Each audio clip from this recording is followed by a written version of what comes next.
doctor, give me the news.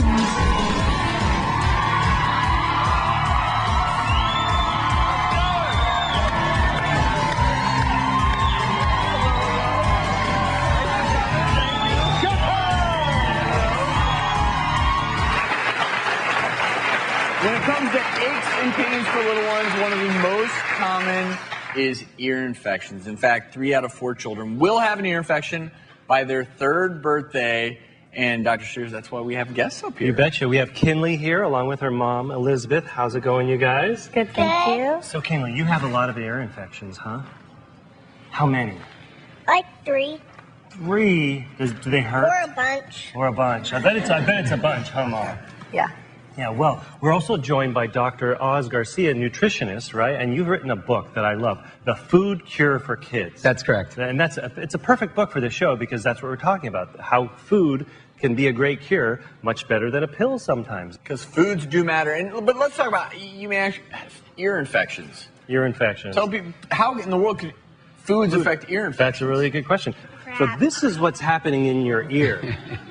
You see all this mucus in here?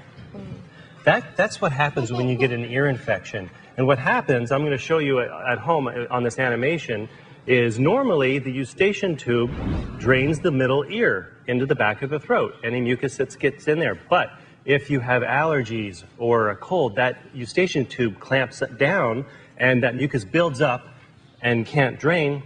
You get all that excess mucus and it builds up in here. It becomes painful. It becomes an infection and your ear hurts. And then mom has to take you to a doctor. And that's no fun, right? All right, let's go back. But, Mom, do you realize that 85% of ear infections are caused by a virus?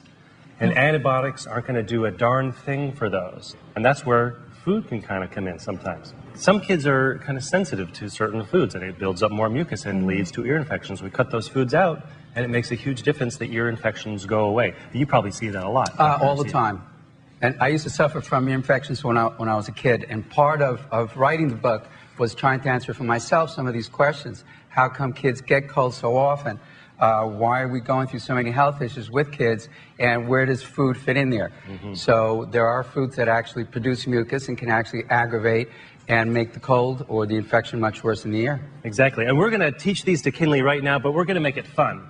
Do you like to play games? All right, well, we're going to spin the mucus wheel. Do the wheel, Kinley? There it Will you is. spin that for us? And it's going to help us talk about which give it a foods big old cause spin. mucus and Just which you don't. can touch the wall and it'll automatically go. Just put your hand there and kind of... There we go. So the first food that may, in some people, increase mucus production is... Wheat. And actually, it's gluten in wheat itself. It can trigger inflammation, and then the cells within your ear canal, within your sinuses, for instance, begin to oversecrete mucus. That then builds up and clogs up the ear itself. So if you have a gluten sensitivity, you have to be aware of this. Try Will a you different spread, yeah. spin the wheel and let's see what another possible culprit may be? Woo! The mucus wheel is rolling. Yeah. What might it be?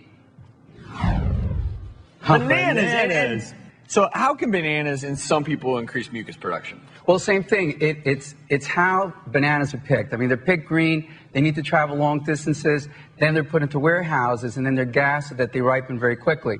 But the sugars in the bananas remain somewhat incomplete. That can cause gas, bloating, inflammation, and hence also trigger inflammation and mucus production within the ear.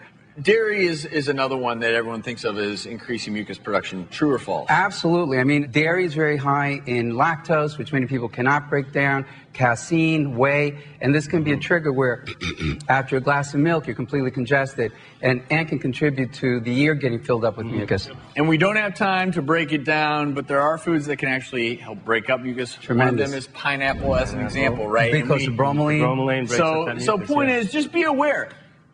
Even if you need to keep a food journal, figure out what foods may increase your mucus production or what may be associated with your kids' earaches.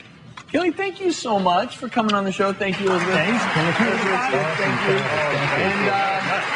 And you're all actually going to go home with the book, The Food Cure for Kids, courtesy of Dr. Garcia. You can check out a mucus-free menu for moms at thedoctorstv.com. Well, no pain, no gain.